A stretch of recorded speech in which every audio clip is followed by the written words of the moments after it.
Welcome back to my channel. अस्सलाम वालेकुम friends, कैसे हैं आप सब? उम्मीद करती हूँ सब ठीक ठाक होंगे, खैर वाफियत से होंगे। तो आज की वीडियो आपसे शेयर करने वाली हूँ गर्मियों के लिए स्पेशल एक्ने वाली स्किन के लिए, ऑयली स्किन के लिए मड मास्क, जिसको आपने मेरे बताए हुए तरीके के मुताबिक तैयार करना है, फिर इस्तेमाल करना है।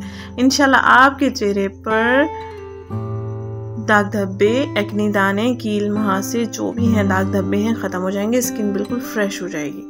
तो आपने करना ये है कि खीरा लेना है एक अदद मीडियम साइज़ का, उसको आपने मैश कर लेना है जैसे कि आपको वीडियो में दिखाया जा रहा है। मैश किया हुआ खीरा लेना है, को कंबल लेना है, बहुत ही ठंडा होता है, स्किन को हाइड्रेट भी रखता है, स्किन को ठंडा भी रखता है, सन बर्निंग सन टैनिंग हो जाती है स्किन पर। और इसमें आपने ऐड करना है 1/4 चम्मच कॉफ़ी पाउडर। कॉफ़ी का जो जार है वो महंगा पड़ जाता है, तो आप साशा 15 रुपये का ले सकते हैं, ये कुछ दिन आपका अच्छे से चल जाता है। और इसमें अच्छे से आपने मिक्स कर लेना है। जैसे ये कॉफ़ी अच्छे से मिक्स हो जाती है, उसके बाद आपने ऐड करना है मुल्तानी मिट्टी का पाउडर, और फिर एक अच्छा सा टेक्सचर तैयार कर लेना है ताकि स्किन पर, फेस पर अच्छे से अप्लाई हो सके।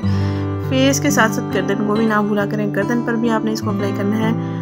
5 से 6 मिनट के लिए आपने इसको स्किन पर लगे रहने देना है, और फिर हल्के हल्के मसाज के साथ अपनी स्किन को वॉश कर लेना है। आप चाहें तो इसमें ग्राम फ्लोर भी थोड़ा सा ऐड कर सकते हैं, आप चाहें तो ऐड कर सकते हैं, ना चाहें तो आप ऐड नहीं कर सकते। इन चीज़ों से आपकी जो स्किन है ज़बरदस्त हो जाएगी, सॉफ्ट हो जाएगी, सॉफ्टनेस हो जाएगी, रेडनेस अगर आप इचिंग आपकी स्किन पर हो जाती है, सन बर्निंग हो जाती है, स्किन लाल लाल होना शुरू हो जाती है धूप पर जाने से या बाहर निकलने से, तो आपने लाजमी इसको ट्राई करना है। 5 से 6 मिनट के लिए आपने इसको स्किन पर छोड़ देना है लगा के, उसके बाद आपने हल्के हल्के मसाज के साथ वॉश कर लेना है। रोज़ाना भी इसका इस्तेमाल कर सकते हैं, हफ्ते में 2 दिन भी इसका इस्तेमाल कर सकते हैं।